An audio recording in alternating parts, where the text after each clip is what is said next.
बिस्मिल्लाहिर्रहमानिर्रहीम। आज का हमारा topic characteristic of ionic compound.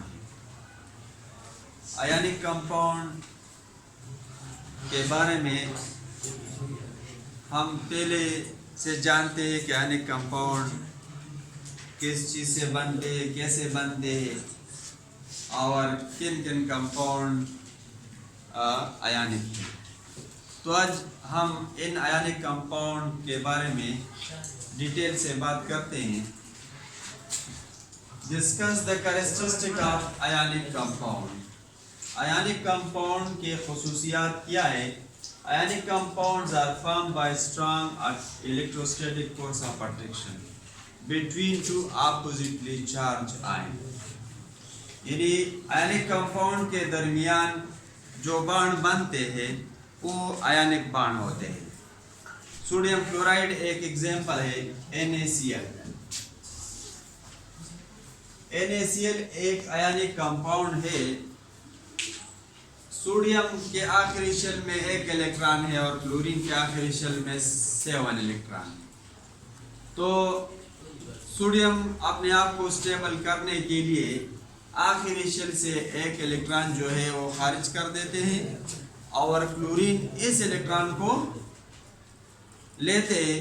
तो दोनों के दरमियान जब एटम इलेक्ट्रॉन छोड़ते हैं तो इस पर पॉजिटिव चार्ज आते हैं और जब एक एटम इलेक्ट्रॉन हासिल करते हैं तो इस पर नेगेटिव चार्ज आते हैं। तो सोडियम पॉजिटिव और क्लोरीन नेगेटिव एक दूसरे के साथ एक बांड बनाते हैं। इस बांड को क्या कहते हैं? Ionic bond. और ये due to electrostatic force of attraction, यानी सोडियम पॉजिटिव और क्लोरीन नेगेटिव इन दोनों चार्जेस के दरमियान एक अट्रैक्शन होते हैं और ये बहुत स्ट्रांग होते हैं। Due to this electrostatic force of attraction a bond is developed between the sodium and chlorine. So this bond is called ionic bond and this compound is called ionic compounds.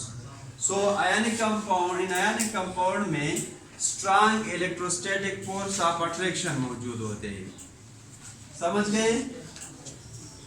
ये इसका एक खासियत होती है कि इसके दरमियान strong electrostatic force of attraction है और ये किस वजह से oppositely charged आयन मौजूद होते हैं।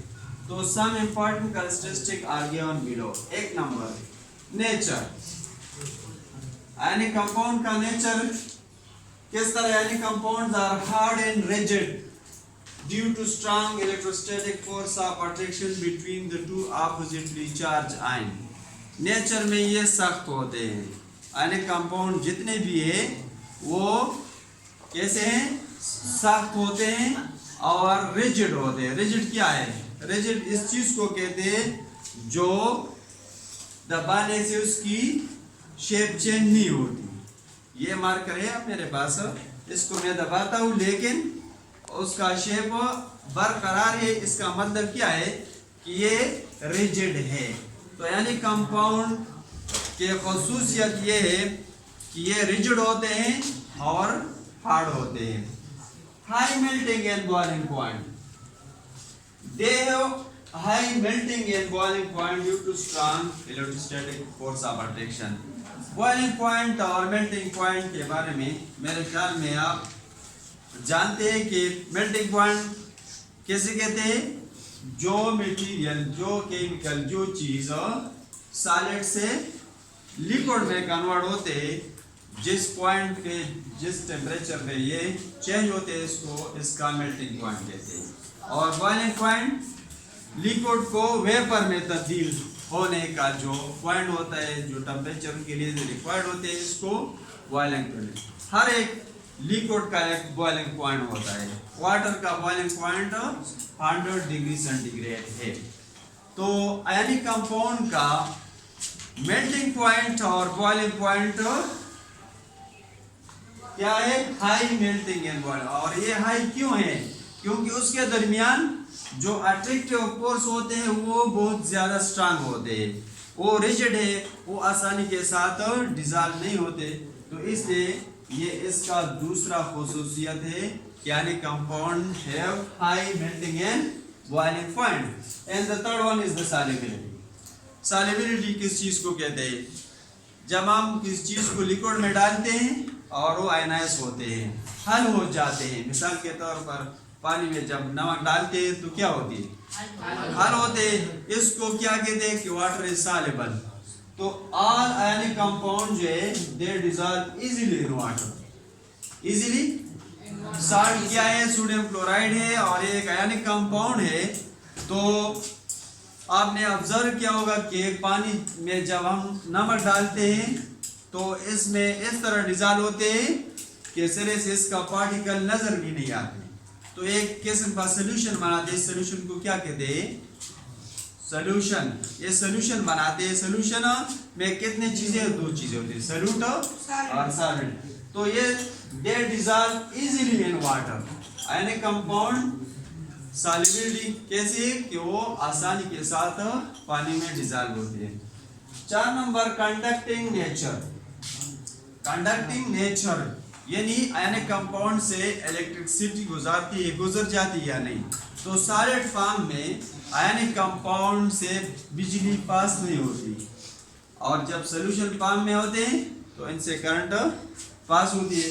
तो solid ionic compound don't conduct electricity but in solution form it conduct electricity. And the fifth one is crystal. All organic compound in crystal form, crystalline nature. आपने शुगर कभी देखा है?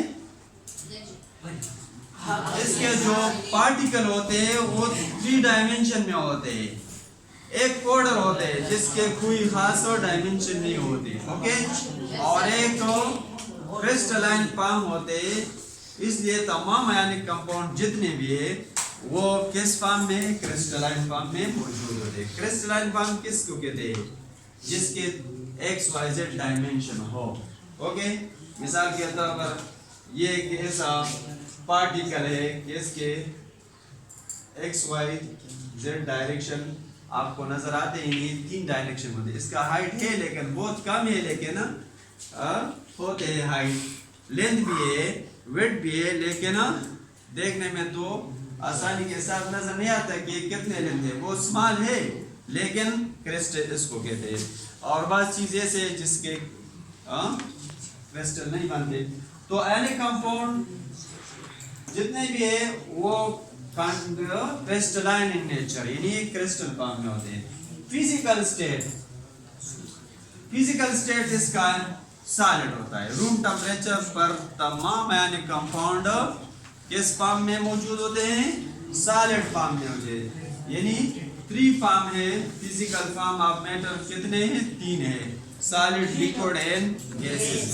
But all ionic compound room temperature पर यानी 25 degree centigrade पर क्या होते हैं?